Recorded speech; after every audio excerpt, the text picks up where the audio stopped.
What's going on, everyone? It's Bales, and welcome back to another episode of AFL Fantasy Head2Head, where you put two players up against one another to see who comes out on top and who we will pick between the two players. This is episode 16 of the series. If you haven't checked out the other 15 episodes, please make sure you do, either on YouTube or as a podcast. And also do remember to like and subscribe and 5-star rating review wherever you sort of listen to all the good stuff.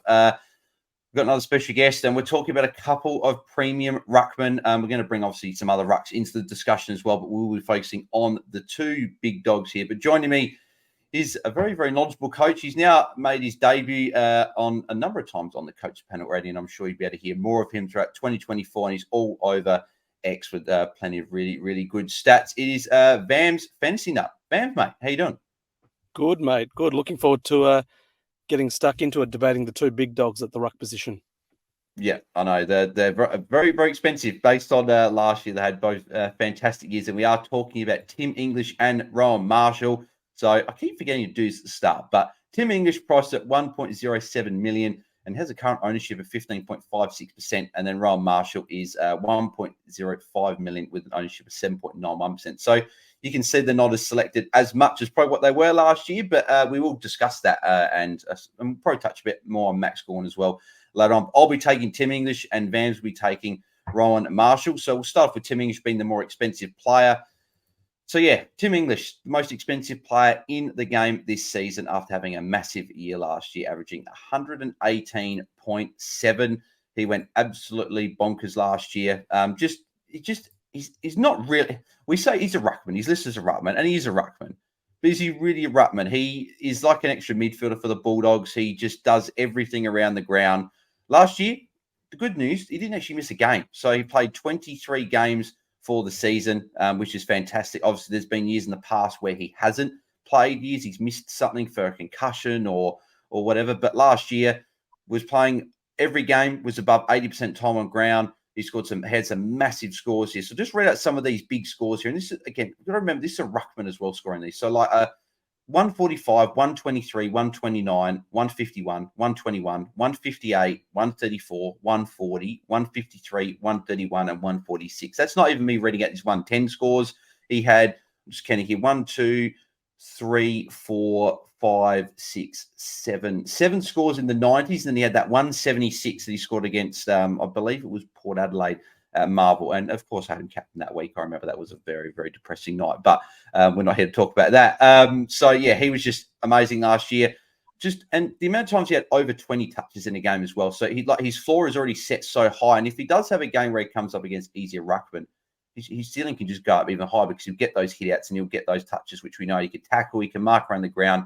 He really just does it all. And is obviously a big step up from his year prior. He averaged 101 the year before that, but then a 78.7 in 2021. So his last couple of seasons, he's really sort of built on, sort of just gone back to back in just terms of massive growth and going from being a guy that we thought, is he ever going to break out? Like a lot of people always compared him to like a Dean Cox type ruckman, to then breaking out in 2022, averaging 100, then going absolutely massive in 2023. So Vams, I'll go to you for English here. So we obviously chatted about how he did so well last year and how he's broken out the last couple of years. So we'll touch on this sort of him not training for the first part of the preseason. I think he started integrating back into full training now. But can you pay over $1 million for a ruckman after going last year? No one would set and forget, but there is just so much value in the ruck. So how do you see with the ruck landscape being like English, and then also Marshall will touch on being so much more expensive than like a Grundy, Gawn, and even a Tristan Cherry and guys like that. So where do you sit with Tim English and paying top dollar for him? I think the interesting thing with rucks is always that there tends to be a little bit less variance in terms of the top end of that position from year to year, particularly amongst the guns. Like you obviously have years where there may not be an absolute uber premium, but we saw back in the day with both Gawn and Grundy, and even going back, this kind of showing my age now, but even going back to a previous era where you had someone like Dean Cox, they tended to stay at the top of their position, relatively consistently from year to year. And I think one of the reasons for that is like their situation often doesn't change. Like if you've got a gun ruck at the comp, a team's not going to bring in a second ruck to kind of, Unless you're Melbourne. to reduce. Well, good call. And let's see, we saw what happened there, right? Like one season later, Grundy's out of there. So, they tend not to muck around with that position too much once they've got a gun. Second of all, you can't really tag a ruck, right? So whilst English, I would agree with you. I think he's more of a midfielder than anything else, who happens to also get, 25, 30 points on top of that just due to hit out. So, but you still can't really tag him that easily. So there tends to be a lot more consistency from season to season. So I think one of the reasons why that set and forget strategy in the rucks tended to be quite popular during the peak Gawn and Grundy era was because, again, they tended for at least 2-3 years there, they stayed very consistent. There wasn't that big fluctuations in their cost. But in answer to your question of can you consider English, absolutely you can. The question when you're paying up this much for a guy like that, though, is you've always got to ask yourself, not just necessarily what is the upside, because when you're paying this much, you probably accept there's not a heap of upside, but you've also got to really put a lot of thought into like what could go wrong here, such that I'm paying for a 120 guy. Like, what are the risks that he ends up being, let's say, a 110 guy? And that's quite a big difference. Like, that's a lot of money you could have spent elsewhere on your side. It's obviously going to bleed cash. You've already alluded to the fact that it's an interesting year where there are some very obvious value ruck options and not just sort of mid prices that might average, priced at 50, 60 that might average 80, 85. No, we're talking about guys that actually, might hit triple figures again that are priced much less than that. So I think, for both English and Marshall as well, it's going to be a tough one to sort of spend up with them. But I guess pushing back on some of your, in the spirit of this particular episode, my job is to kind of push against some of the negatives of English or against some of your arguments. And I guess the first question I'd ask is, what is the thing with English that makes you go, look, he faced this headwind last year that I think is now gone? Or what is the thing that might change this year that might see him improve? The reality is that Western Bulldogs are already a huge stoppage team. Tim English actually contested the second most ruck contests in the entire comp last year. Number one was big Oscar McInerney. So again, he's already at the top of the tree in terms of ruck contests. He's basically playing solo ruck. So what is the thing that you think he can improve on such that he's going to really outperform his price? Maybe not by a lot, but even just by a little bit. We saw Grundy back in 2019. I think he averaged around about that 122 mark, and I think that might actually be a fantasy record for a ruck. English is already around that 120 mark. So again, what is the thing that you think that makes him can go to 123, 124, 125? And I'm probably struggling to see it. So that's the first thing I would say. The second thing is Rory Lobb came out a few weeks ago and specifically mentioned that the team may look to get him involved a little bit more in the ruck to get him involved in the game. And he pointed to a very specific example, which was their last game last year against Geelong. And in that game, interestingly, Tim English attended only 60% of ruck contests. He typically, attends about 80% or so.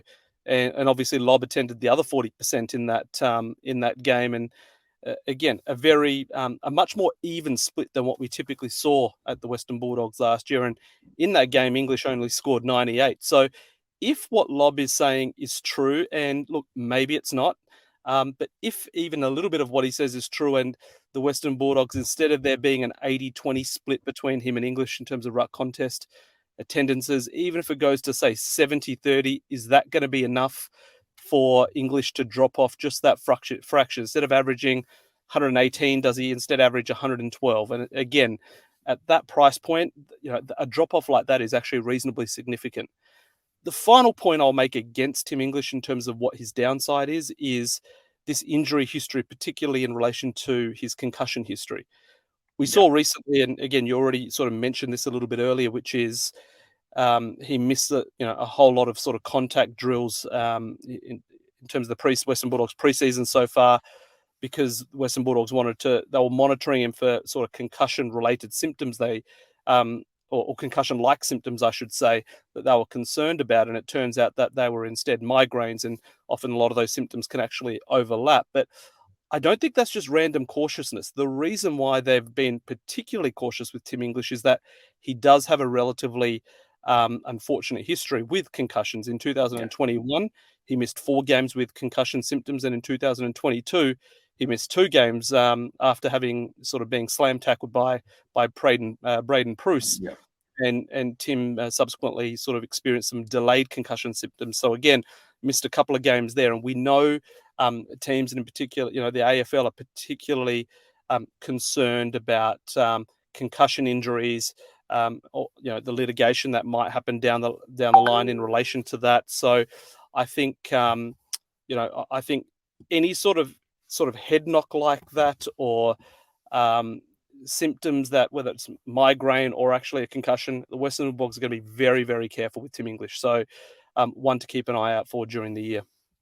Yeah, yeah, and all fantastic points you raise there as well, and then that sort of makes you think. You sort of, a lot of people might just log into the game and go and see, oh, Tim English there, most expensive player. How good was he last year? Put him in the side, but when you look at the value that's on offer, but then also the fact that, and I was talking about this with Stato in when we had the Wines and Guthrie episode. Just the pre-season is so important to players, and if you miss a little bit, it's fine. But when you start missing and it starts going into deep into January, he's only just started getting into full training now. Again, we don't exactly know how much he did pre-Christmas because it's sort of a mystery. We sort of didn't really know about English, but when you don't have a full preseason, it can really impact a player, and it can impact them potentially for as long as half the season, if not the whole season, just because they are behind the 8 ball in terms of every other player out there. And you're trying to get little inches, and if you miss a little bit, you might not be up to it. So that mixed with Lob there, you just expect English to regress a little bit. Where that's a 115, 110, as you said, that 110 it's all of a sudden not really a great pick because that's nearly 10 points down from what he's priced at. And we saw, again, I mentioned him every podcast, we saw Roy Laird last year. We saw how much cash he dropped early in the year after dropping one bad. It was just took one bad score, and that started the cash fall. And if English was to drop a couple of poor scores early, then he could also drop a bit in cash as well. So, but we will turn to the other side as well. Another player that is a bit very expensive is Rowan Marshall. So, Vams, mate, why should people be selecting Rowan Marshall in 2024? All right. Well, I think if you want to spend up for one big ruck, I've got 4 points here for why I think you should pick Rowan Marshall over Tim English. So the first point is that he's actually got a little bit of value baked in. I typically don't really love it when people just kind of hand wave away some players' worst games and then say, oh, if you remove this game and he was tagged in this game and it was a very hot day on that game and look what his average was there. But no, I think when it's like an in-game injury, I think it's reasonable to at least consider removing those scores to get what one might describe as a true average. So in round 4 last year against Gold Coast, Rowan Marshall was flying. He was on about 110. I think it was just a little bit under that, and he was actually subbed at 3/4 time, you'll recall. And even I can't remember if it was going into that game, but afterwards it was kind of mentioned by Ross the boss that look, his body was quite sore. So you might even argue, even leading into that game, that he wasn't quite right. But let's not remove those games. But again, in round 4, he was subbed at 3/4 time. In round 8, he was actually off for most of the fourth quarter due to a rolled ankle. Yeah, good memory. And so, he played a lot of game forward in that game, and then had a season low 67% time on ground, where he normally averages sort of the mid 80s. So that was another injured game. So if you actually just remove those 2 in-game injury games, his average was actually 118, which is exactly the same as Tim English. So there is this perception out there. We can get into perhaps why, but there's this perception out there that English is far and away a better scoring ruck. And again, you could make a very easy argument that Rowan Marshall actually matched Tim English in terms of an average last year. So that's the first point. The second point I would say is that last year was essentially Marshall's second season as a solo ruck.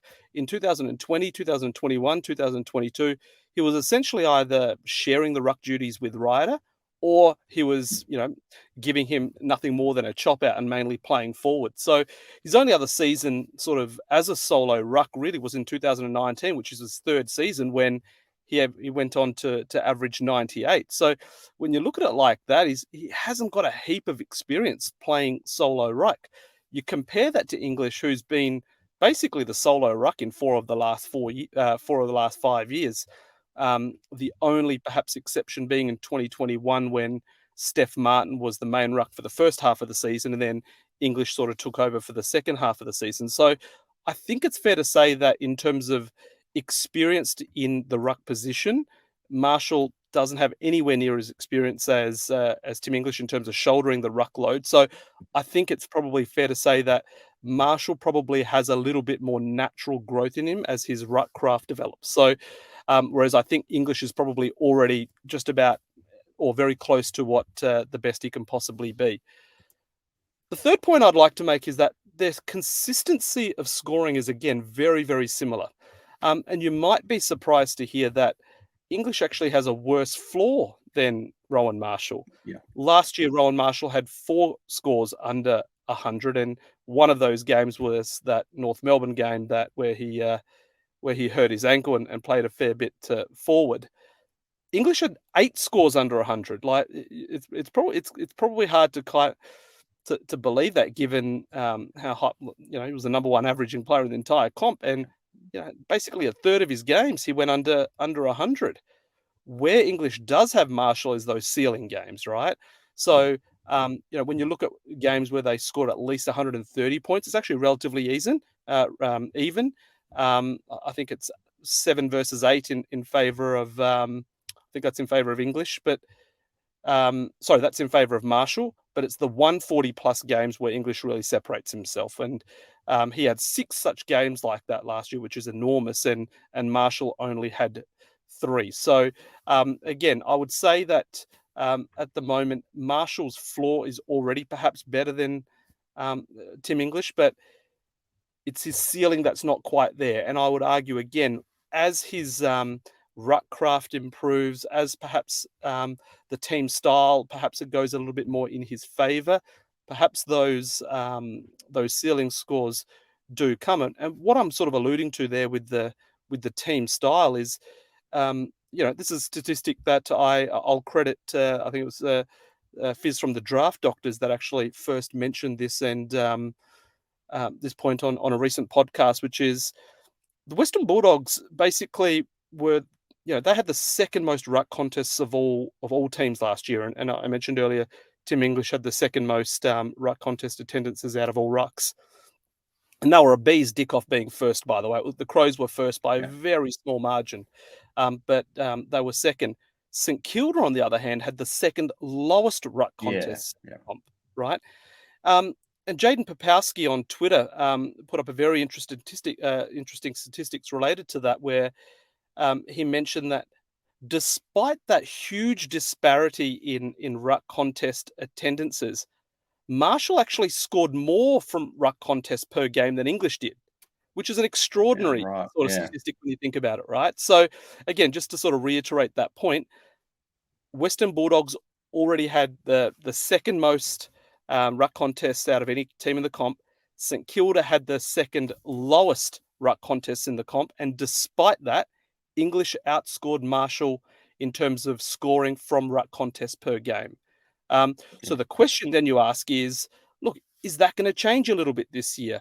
Does St Kilda maybe change their game style? Does their sort of ruck contest numbers go up? Or does the Western Bulldog ruck contest numbers maybe come down a little bit? And were that to happen, does Marshall's ceiling all of a sudden start to match what Tim English did last year? Yeah. The fourth point I'd like to...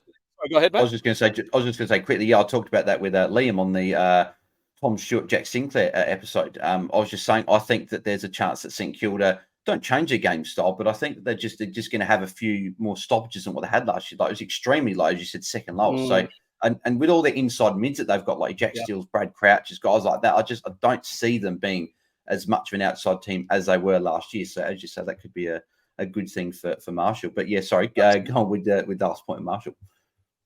Yeah, and look, the last point, I won't put too much emphasis on this because, it's always, we just talked about how team styles can change, etc. But, at this stage of the season, it's all we've got, which is when you're looking at an opening draw, I do like to see what a player did against a team the previous season. Again, it's not, you have to take it as gospel because things obviously do change. But here are the scores that Marshall scored against teams that he's facing in the first 8 rounds this year coming up, okay?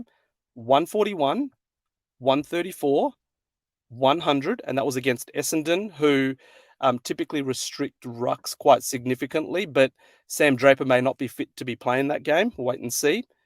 So I'll start again: 141, 134, 100, 131, 138, 116, 159, 123. That's an average of 130 over the first 8 games. Now, again, I'll reiterate the point. That's just based off what he did against these teams last year. I'm not saying they'll repeat, but I'd rather him have a relatively juicy draw based off that than a hard draw. So I would say they're sort of my 4 key points that would sort of make me lean towards picking Rowan Marshall over English were I to pay up for a ruck. Yeah, and I know that again, people will probably say, "Oh, that was your scores last year," but hey, what would you rather? Would you rather him have good scores against rucks last year, as you say, and have that as something that you can look at, or would you rather him play guys like Gorn, Grundy, and that start of the year and go, "Oh, he's got a hard run, maybe not start with him." So, but yeah, that's pretty incredible, averaging over 130. But yeah, all great points. One, I didn't even know some of those points as well. So, but it is time to be choosing between the 2 most expensive ruckmen in the game. So, Vams, who are you selecting out of English and Marshall in your side for 2024? Well, for Classic, it's highly unlikely that I'd be selecting either. And we already sort of touched on why. I think there are some far better options at sort of far cheaper price points that I think represent significant value and will be hard to pass up. Now, hand on my heart, if I was to select one of these 2 guys, I would select Marshall. Yeah, yeah, and there was a reason. People probably saying, "Oh, Buzz, you normally say who you picking his head-to-head," but I deliberately said it like that because that also sort of goes into the last point we'll touch on as well. So yeah, I would probably select Marshall as well out of the 2. If English had a full preseason, probably almost would side with the fact that pay the extra 20, 30K. Well, I can't even tell.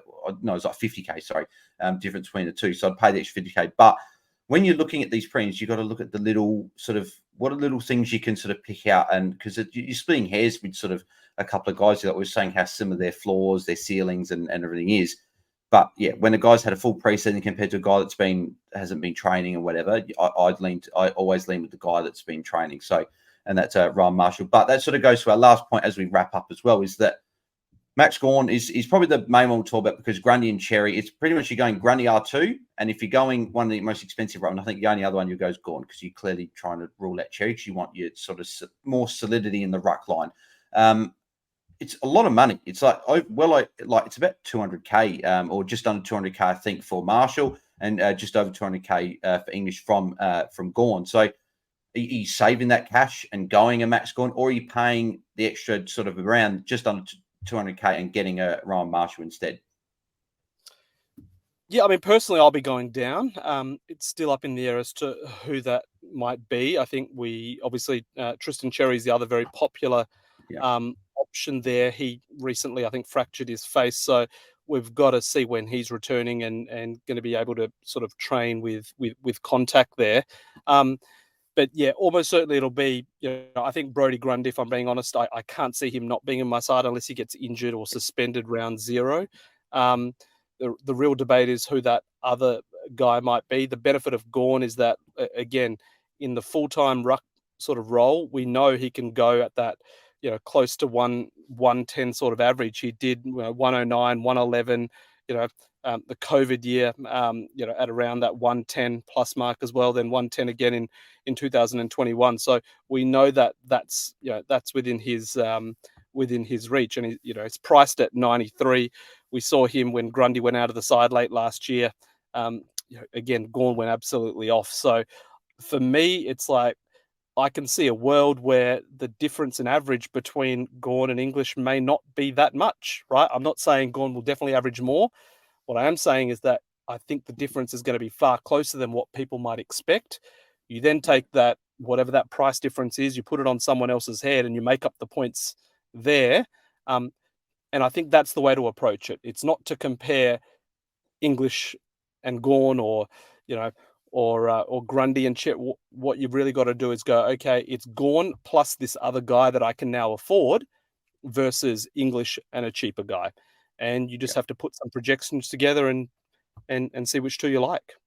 Yeah, I agree. If you're looking at it just sort of based on The thing, I just think the value of Gawn is just too much. I think there's so much value there. And if again, as you said, if you can put that money on top of someone else and get a better player, I think that's the way. But first time we use this this term, mini monks term, team dependent. I think this could be a little bit team dependent as well. It depends if you've got already a few players on buy. Obviously, Gawn has also got early buy as well as Grundy.